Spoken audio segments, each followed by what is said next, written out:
আসসালামু আলাইকুম, সবাই কেমন আছেন? আশা করি আল্লাহ পাকের রহমতে সবাই ভালো আছেন। আমি ডাক্তার মোহাম্মদ হেজুল বাহার বলছি। আজকে আপনাদের সামনে কিছু কথা বলতে চাই।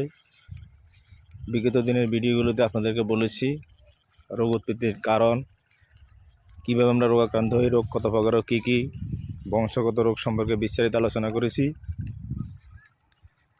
আসলে মূল থিমটা কি আমরা সবাই কিন্তু জানি, আমিও অনেক কিছু জানি বা বলি, অনেক কিছু মানতে পারি না, কিন্তু দৃঢ় প্রতিজ্ঞা, হিম্মত আত্মবিশ্বাসের সাথে আমাদেরকে এগিয়ে যেতে হবে।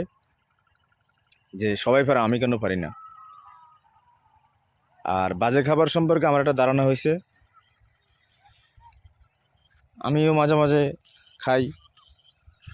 একবার খেলে বারবার খেতে মন চায়, বিশেষ করে সফরে গেলে তো আর অত বাজ বিচার করে খাওয়া যায় না। তারপরে চেষ্টা করি যাতে কম বাজে খানা খাই। তো সবচেয়ে বড় কথা হলো আত্মবিশ্বাস, হিম্মত যে আমিও পারবো। কারণ আমরা তো একটা জিনিস অভ্যস্ত হয়ে গেছি, মানুষ অভ্যাসের দাস।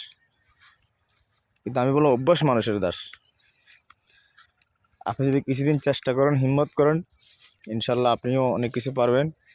সিম্পল জিনিস, আমরা সরষের তেল খাবো, বাজে খাবার খাবো না, আর্লি ঘুমাবো, সকালবেলা ব্যায়াম করবো, আল্লাহ পাকের হুকুম মেনে চলবো।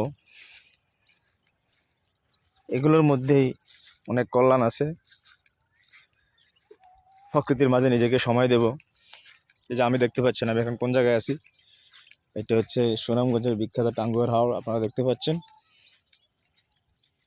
একটা কাজে আসছি, এই যে বিকালবেলা একটু হাঁটতে বের হয়েছি। প্রকৃতির মাঝে নিজেকে সময় দিবেন, আল্লাহ পাকের কুদরত সম্পর্কে চিন্তা করবেন। কি সুন্দর পৃথিবী আল্লাহ পাক সাজিয়েছেন। এই যে আপনারা দূরে পাহাড় দেখতে পাচ্ছেন, দূরে মেঘালয় পাহাড় দেখতে পাচ্ছেন, দূরে দূরে খুবই সুন্দর একটা পরিবেশে আছি। তো বিশেষ করে হলো আত্মবিশ্বাস। যে কোনো কাজ, যে কোনো ভালো কাজে মন আগাইতে চাইবে না, আত্মবিশ্বাসের সাথে এগিয়ে যেতে হবে। আমিও পারবো, সব ব্যাপারে আমি কেন পারবো না, এই চিন্তা অন্তরে পালন করতে হবে। সবাই দোয়া করবেন, আল্লাহ পাক সবাইকে যাতে সুস্থ রাখে, সমস্ত বালা মুসিবত থেকে আল্লাহ পাক হেফাজত করে।